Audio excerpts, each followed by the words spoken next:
Жақсы, саламатсыздар ма құрметті оқушылар. Дегідей география пәнінен ұбт тест талдау 4-ші және 5-ші сұрақтарды талдайтын боламыз.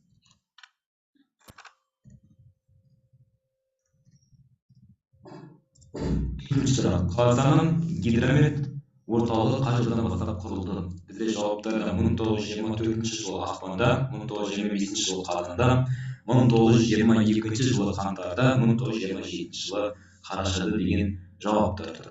Әуелі жалпы осы қазгидрометке байланысты ұбт-та қандай сұрақтар келеді және бұл география пәнінің қай жерінен алынған сұрақ, соған тоқталайық. Бұл жалпы бізде атмосфера деген тақырып бар.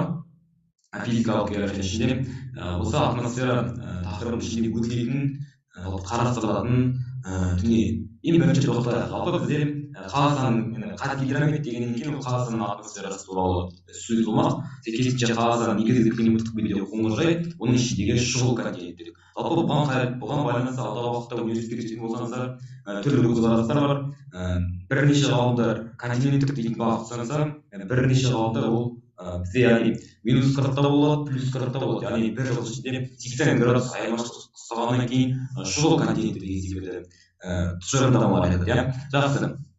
Енді жалпы Қазақстанның климатын қалыптастыратын негізгі 3 фактор бар. Оның біріншісі күннің радиациясы, яғни күннің түсуі. Одан кейін атмосфералық циркуляция, яғни біздерге келетін ауа айналымдарының бағыттары, мысалы солтүстіктен келетін атмосфералық циркуляциялар бар, батыстан келетін тропиктік ауа массалары бар, Ираннан келетін, Атлант теңізінен келетін ауа айналымдары бар деген секілді. Жақсы. Одан кейін үшіншісі жердің беткі төсеніш қабаты. Ол сәйкесінше яғни сіз тауда орналасқансыз, немесе жазықта орналасқансыз, ол да сіздің сол жерде өмір сүріп жатқан атмосфераңызға әсер етеді, яғни климатыңызға әсер етеді. Атмосфера білесіздер, ауа қабаты кетеді. Енді одан кейін жалпы Қазақстанның климатына әсер ететін негізгі 3 ауа массасы бар. Арктикалық бар, қоңыржай бар және тропиктік бар. Арктикалық бізде солтүстік мұз мұхиттан келетін болса, қоңыржай Атлант мұхитынан келеді, ал тропиктік жаңа айтып кеткен Орта Азия мен Иран аймағынан келеді. Бұлар бұлттарда көп келетін сұрақтар. Жақсы. Енді міне қазгидрометтің мәліметтері бойынша, міне қазгидрометке байланысты әуелгі сұрақ: еліміздегі орташа жылдық температура қанша? 5,5 градус құрайды екен. Жақсы. Одан бөлек Қазақстанда бірінші рекордтық суық ауа температурасы 1951 жылы Алматыда -38 келсе, екінші рекордтық суықтық ауа температура Нұр-Сұлтан қаласы тіркелді және осы жерде қосып айтып кететін жағдай, Нұр-Сұлтан қаласы бізде әлемдегі ең суық астаналардың ішінде екінші орын алады. Яғни Улан-Батордан кейін, міне астында тұр, дүниежүзі бойынша Улан-Батордан кейін ең суық қала бізде Нұр-Сұлтан немесе қазіргі Астана қаласы. Сәйкесінше астында тағы бірнеше сұрақтар қарастырылған. Қазақстанда суық полюс, Қазақстанда ыстық полюс, суық полюс бізде Алтай жері аталса, ыстық полюс бізде Қызылқұм аймақтары аталады. Қазақстанда ең суық ай қаңтар, ең жылы ай шілде. Ол енді біздерге белгілі қатты бір қиын емес. Одан кейін қазгидрометке байланысты мынандай бір сұрақ қарастырамыз. Қазақстанның ірі мониторинг желісі. Бізде сөзсіз қазгидромет, яғни ол мониторинг деген бақылау ғой. Соның ішінде бізде көбіне ауа климат бақыланады. Жақсы. Бізде мониторингтің 2 түрлі әдісі бар. Жалпы ол бізде әуе ғарыштық және жер беті әдістері. Әуе ғарыштықтың 2-ге бөлінеді, ғарыштық және әуе болса, жер бетілік ол бізде 4-ге бөлінеді. Географиялық, физикалық, химиялық, биологиялық деректерді өңдеу немесе дешифровка деп келеді. Жақсы. Ендеше жалпы жер беті үшін ұшақтар түсіру үшін бізде 10-20 км болса, зымырандар үшін 80-250 км, ал жер беті түсіру үшін ең тиімді қашықтық 200 пен 1000 км аралығында. Жақсы. Әуе ғарыштық әдіс Қазақстан, яғни жалпы әуе ғарыштық әдіс ең алғашқы зымыран ұшырумен тікелей байланысты. 20-шы ғасырдың 60 жылдарынан бастап әуе ғарыштық әдіс бізде пайдалана басталды. Жақсы. Енді сұраққа оралайық. Қазақстан Республикасының гидрометеорологиялық қызметі, қазгидромет 3 сөзден шыққан.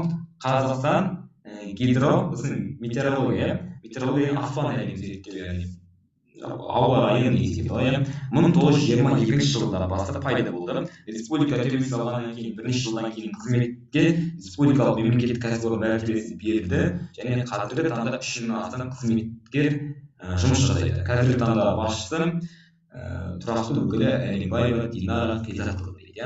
Жақсы. Бұдан бөлек міне қазгидрометтің жалпы мағлұматы бұл одан кейін тағы да құрылған мына жерде сұрақ жалпы құрылған уақыт болса, одан кейін Қазақстан тәуелсіз болғаннан кейін 97 жылы тура кешегі секілді Қазақстанның ғылым академиясы мен Қазақ КСР ғылым академиясы сияқты, иә. Штаб-пәтер Астана қаласында, одан бөлек мекеме негізгі басқарушысы экология және табиғи ресурстар министрлігіне қарайды, иә. Жақсы. Сәйкесінше біздің сұрағымыздың дұрыс жауабы 1922 жыл екен, иә.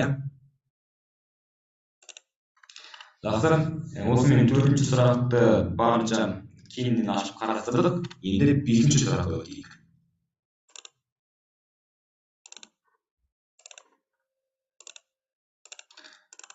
Жақсы.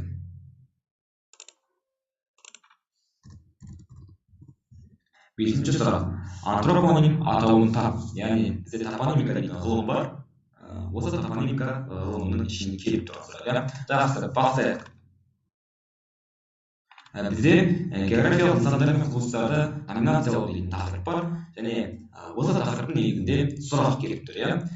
Жалпы топонимика деген қандай ғылым? Ол жалпы атаулар зерттейді. Мысалы ретінде менің атым Ерназ неге олай қойылған? Және оның себептері, немесе кез келген дүниенің атауының негізгі қойылу жолдарын зерттеу. Мысалы ретінде қарайық. Бір тілден басқа бір тілде әріптермен ауысуы, яғни translation дейді бар ғой, транслитерация деп аталады. Ал енді кез келген аумақтың атауы, елдің, облыстың, ауданның, немесе қорықтардың атауы, ол бізде хронимдер. Ал ароним деген ол бізде жер бедері, яғни геоморфологияда аронимдік сөз ол жалпы жер бедерін зерттеу, яғни тау, ойпат үстірттерінің атаулары. Одан кейін гидронимдер бар. Гидронимдер атайды тұр. Гидро бізде су атауларын қою себебі өзеннің, көлдің, мысықтың, бұлақтың деген секілді. Одан кейін айконимдер бар. Елді мекендердің атауын қою. Қала, кент, ауыл. Одан кейін урбанонимдер бар. Яғни қаланың ішіндегі нысандардың атауы. Көшелердің, мысалы көшелерде қандай көше бар? Сәйкесінше урбаноним есептеледі. Одан кейін антропонимдер бар. Ол біздегі көлік жолдарын атауы. Теңіз, теміржол, магистралдардың, автомобильдердің керуен жолдары. Одан кейін жалқы есімдердің атауы ономастика деп аталса, өсімдіктердің атауы фитоним, жануарлардың атауы зооним. Ал енді аспандағы галактикалық ғарыш деңгейлерінің атаулары космоним болса, халықтық ұлттың атаулары этноним. Енді бірақ бізде сұрайды антропоним нәрсені тапты тұр.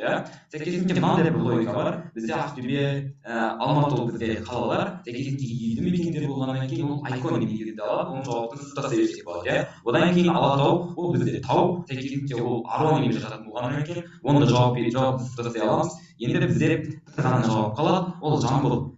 Ол бізде антропоним, ол не нәрсе? Антро деген адам деген мағына беретін болса, топонимиканың бір сөзі, яғни қойылу себебі. Сәйкесінше бізде антропоним атауының дұрыс жауабы Жамбыл. Яғни сіздер білесіздер, антропогендік әсерлер, антропоген деген нәрсенің бәрі адамның себебінен болған дүниелер деген секілді нәрселер ғой. Осындай нәрселер бар. Сәйкесінше 5-ші сұрақтың тікелей жауабы антропоним бізде Жамбыл. Жамбыл деген ол бізде адамның аты, Жамбыл облысы мысалы ретінде. Жақсы, құрметті оқушылар, сабақ ұнаған болса, біліп алсаңыздар, достарыңызға таратыңыздар, бөлісіңіздер. Жалпы ұлттағы осындай тақырыптардың қай бағытта келе жатқанына мән беріп отырыңыздар.